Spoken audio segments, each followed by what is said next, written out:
ano yun? Big yun? Ha?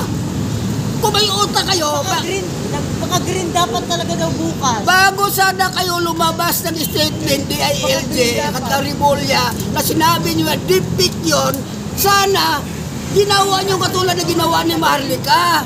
Bago inilabas ni Maharlika yun, pinalegit niya muna yun doon. Dalawa ang pinaano niya doon kung legit ba o hindi. At nakahanda magpapatunay yung ano noon, kumuha noon kung legit ba o legit yung ano na yun. Sinong matalino sa inyo ngayon? Kayo, Abalos? Ikaw, Rimulya, na naturingan ka na abogado ka? Na husgado ka, DOJ ka? Sino matalino sa kanyo? Mas matalino pa siya sa Maharlika eh. Bago maglabas si Maharlika ng ebidensya, tinitiyak niya muna na totoo ang ebidensya. Mas matalino pa sa inyo si Maharlika, kayo na sa Kongres. Alam nyo, maturingan kayo ng babatas, abogado kayo mga pulpul. Mas matalino pa sa inyo si Maharlika eh. Si Maharlika ang pinapakinggan namin, si Maharlika ano namin. Dahil alam ko, lahat ng mga inaakusan ni Maharlika sa inyo ay katotohanan. Bakit hindi mo sabi na totoo? Bakit ayaw mo magpa-hair follicle test, Marcos? Hinahamon ka ng lahat ng mga mamayan. Hinahamon ka ni Duterte. Hinahamon ka ng lahat ng mga tao. Hinahamon ka namin, no? Once and for all, para malinis ang pangalan mo. Magpa-drug test ka. Isama mo na lahat sa Paluslos at saka si Lisa Satanas. Kung talagang hindi totoo, kasi sobrang kapal ang mukha nyo na eh. Grabe yung bintang sa inyong kahiyan ninyo. Hindi ba kayo nahiya yan? Si Lisa Satanas na asawa mo, pinagbintangan na kidnapper, mastermind ng mga sindikato, kung ano-ano pa, smuggler. Ikaw, Marcos, pinagbintangan ka ni Maharlika na ikaw ay bangag at lumalabas naman na patotoo. Mayroon ka pa dito, nakaano dito, pinunasan mo lang na, tapos inabutan ka pa doon, may umabot sa'yo na doon. Ano yun? Lawas? Ano yung inabot sa'yo doon sa ano? Pulburon? Nakakahiya ka na masyado, Marcos. Alam mo, kung sa Japan nangyayari yung ganyan kahiyan, Marcos, baka nagharakiri na yung mga pinuno doon sa Japan. Hindi ganun kalalim ang kanilang mga akusa sa kanila, pero bumababa kagad sila, nagharakiri pa nga iba eh. Pero kayo, napakawalang hiya ninyong pamilya. First family, dapat maganda ang inyong halimbawa pinapakita sa mga kabataan, sa mga tao ngayon. Pero ginawa nyo eh, magpapatuloy ba kayo ng ganyan? No? Kaya nga ako, humihiling ako kay Senator Amy Marcos eh. Please lang, Amy Marcos, no? Alam kong hindi lahat ng mga Marcos, hindi ganun kakapal ang mukha. Alam ko may mga Marcos ngayon kayo na mabubuting tao din. Alam ko na may mga Marcos na mga Romualdez na may mga mabubuting puso din. At sigurado ko, maraming mga Marcos at saka Romualdez na galit na rin sa ginagawa ninyo ngayon. No? Kaya lang, may sinatabihan kayo na blood is thicker than water, siyempre, hindi sila magsasalita. Kaya kami na lang dito ngayon ang kanilang representante na nagpapahayag sa sama ng loob nila. Ngayon, kung may kunti pa yung kahiyan, huwag niyong idamay yung pamilya nyo. Huwag niyong idamay yung bababay ng mga Marcos at saka Romualdez. Kayo naman ang makakapalang mukha dyan eh, di ba? Huwag niyong idamay. Kasi kawawa naman yung mga pamilya ninyo na hindi katulad yung makakapalang mukha. Sinigi ko, si Tingga mismo nagsabi, Marcos, na bata ka pa lang, magkasama na kayo. Kumaano ka ng pulburon na eh, di ba? Gumagamit ka ng pulburon eh, di ba? So, kung natin hantayin yung Amy Marcos, di ba? Mahirap manimbang sa dalawang bangkay, no? Kasi alam ko sa iyo, mas mabigat talaga ang dugo kasi kapatid mo yan eh.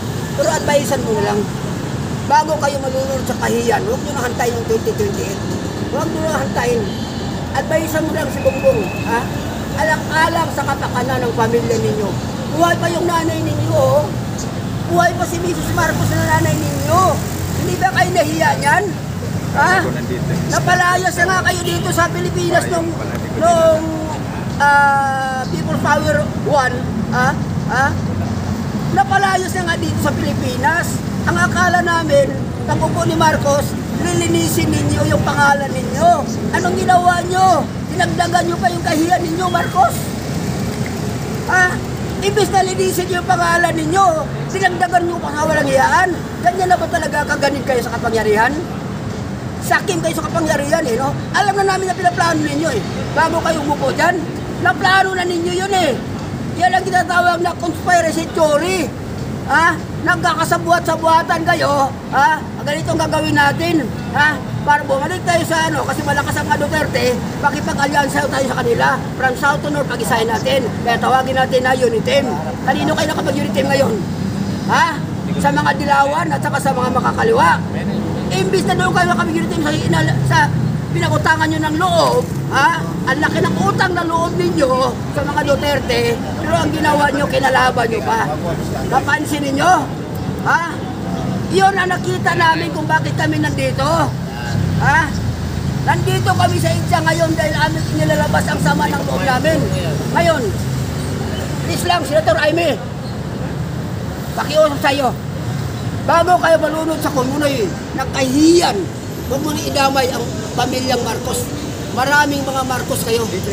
Maraming mga Romualdez na mga mababait pa ng mga tao. Huwag nyo lang idamay. Please lang, nanawagan ako sa pamilyang mga Marcos. Alam ko marami pa kayo dyan, mga mababait ng mga pamilyang Marcos sa Romualdez. Advisean nyo na yung si Romualdez at si Marcos. Please lang po, para hindi kayo madamay sa kahihiyan. Advisean nyo lang po si Marcos, mag-step down na siya. Mag-resign na siya. Kasi damay po kayo lahat ng mga Marcos po dito sa kahiyan po. Maatim nyo ba ang mga anak ninyo, mga apo ninyo na naglalakad, na duduraan sa mukha ng mga tao at alipustahin dahil ang kanilang mga magulang, ang mga Marcos, ang mga Romualdez ay mga walang hiya? Kami nga naman mahirap at mahirap kami, mayroon kaming prinsipyo eh, di ba? Pinapalaki namin ang mga anak namin ng maayos. Kami nagpapakita ng mabuting pag-uugali sa mga anak namin para gayahin ang mga anak namin. Kayo, anong pinapakita ninyo? Anong magandang halimbawa pinapakita ninyo sa mga anak kayo na, mga bata kayo na lumalaki, maging leader pagdating ng panahon? Ibig sabihin, yung mga bata ngayon na inaasa na maging leader pagdating ng panahon, pwede pala gawin yung ginagawa ninyo. Sasabihin nila ngayon yung mga bata, ganyan matatalino ngayon, pagdating ang panahon na inasahan natin mga Pilipino na maging mabuting leader dahil sa ginagawa ninyo ng ganyan at magtatagumpay kayo, ibig sabihin na mindset nila sa isip nila, pwede pala natin gayahin yung ginawa ng mga Marcos para tayo talaga ang superpower, tayo ang pinakakapangyarihan dito sa buong Pilipinas. Ganun ba yun? Tapos babalik ka rin ninyo na kung hindi dahilan kay Sara, mga tarantado kayo, mga kongreso kayo, mga gago kayo, sabihin ninyo na kung hindi nag-ambisyon si Sara na mag-presidente, hindi mangyayari ito mga ito. Gugok ka! Umita ka na kongreso, tanda ko yung mukha mo, hindi ka mo nakita kasi at kalsada, walang iya kayo, no? Sino nag-umpisa nitong lahat ng paguluhan na to? Hindi ba kayo? Hindi ba kayo nag-umpisa? Si Sara, gusto ng mga tao na siya mag-presidente. Pero dahil sa wala siyang hangad na mag-presidente, pinagbigyan ka, Marcos, na ikaw maging presidente. Hindi ka naman talaga mananalo dapat eh. Kung hindi kayo nakipag-alyansa sa mga Duterte, hindi kayo dyan makabalik sa Malacanang ngayon. Ang Pilipino, alam ko, likas na may utang na loob eh. Pero kayo, napakawalang iyan ninyo, mga walang utang na loob kayo, oh. Hindi man lang nyo iniisip na ang laki ng utang na loob nyo sa mga Marcos, ang kinampihan nyo pa, yung mga dating kalaban ng mga bayan, yung mga dilawan, yung mga NPA, bakit doon kayo nakapag-unity team?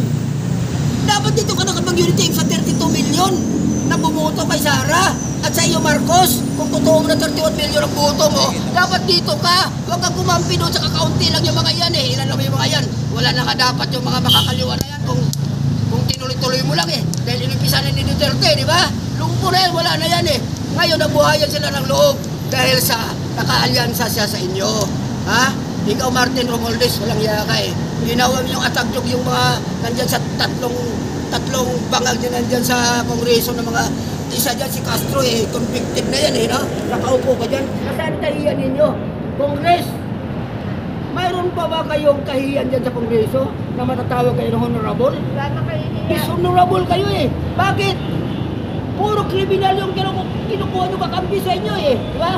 Wala na kayo bang makuha ng kakampi? Pinalaya nyo si Dilima.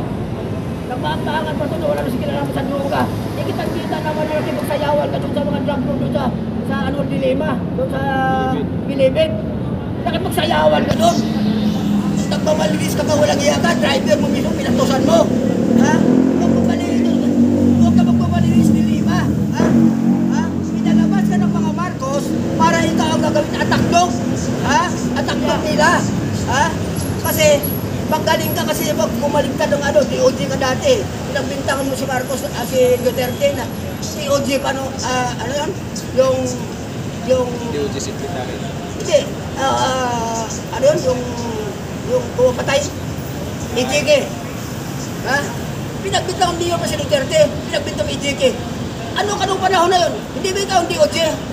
Bakit hindi mo dinimanda si Duterte? Pwede mo siya demanda no kasi mayor pa siya kung talaga meron ka ng hinala na ano. Ang ginawa mo, inatupag mo yung mga bangag mo, mga drug lord sa Muntinlupa na kapagsayawan ka. Kasi bakit?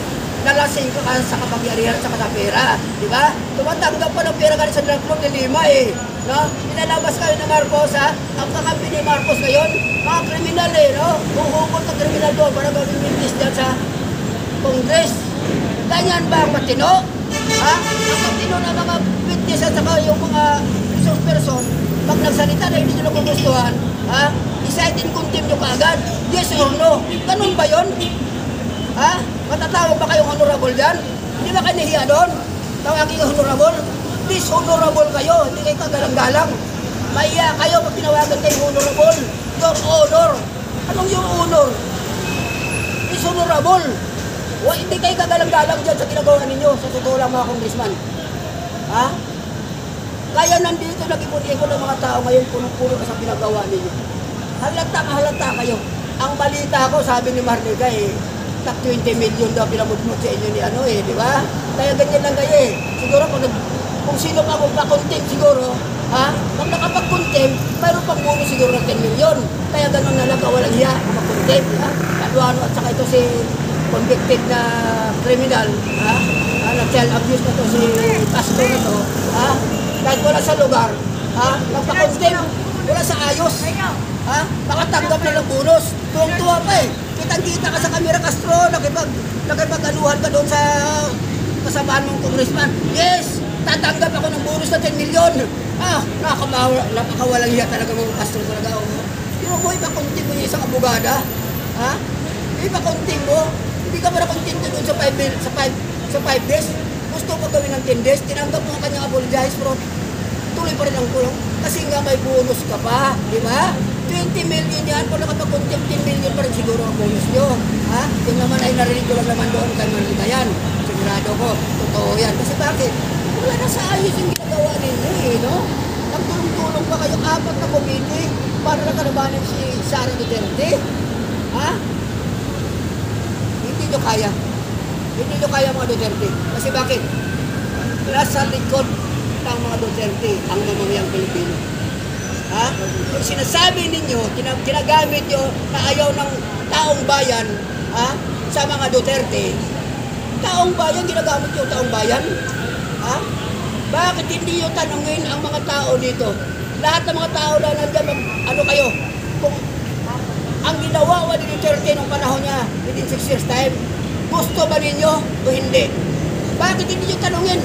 Bakit ang tinatanong nyo, sarili nyo lang tinatanong na kung ano na, EJK si Duterte, pati si Duterte na nahimik na nawala na sa posisyon, dinaman nyo pa gusto balikin kasi natatakot kayo.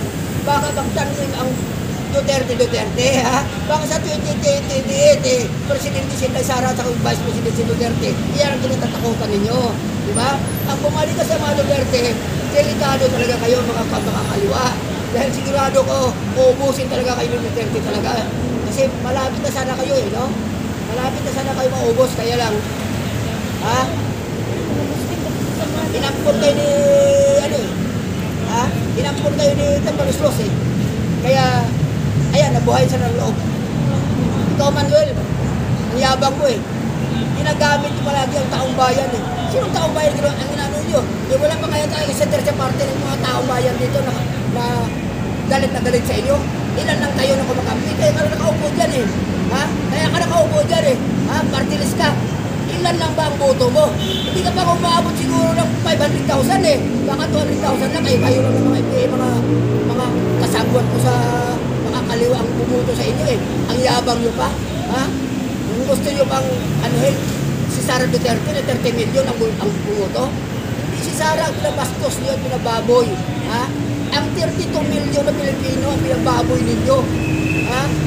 Ang bumuto kay Sara na 32 million, kami mga Pilipino, ha? Sinama ka namin, Marcos, dahil ang akala namin, matino ka. Akala namin itong patuloy yung mga ginagawa ni kay kabinuto namin. Ha? Nangako ka pa sa mga tao na gawin mo 20 pesos ang kilo ng ano? Ha? Kaya binuto ka? Kung hindi ka talaga, kung matino ang pag-isip mo, Marcos, hindi mo dapat sasabihin yun. Hindi mo dapat ipagkakos mga tao yun. Kasi imposible yun eh. Ako hindi kita binuto doon. Dahil natuwa ako na gawin mo 20 million. Imposible yun. That is next to impossible.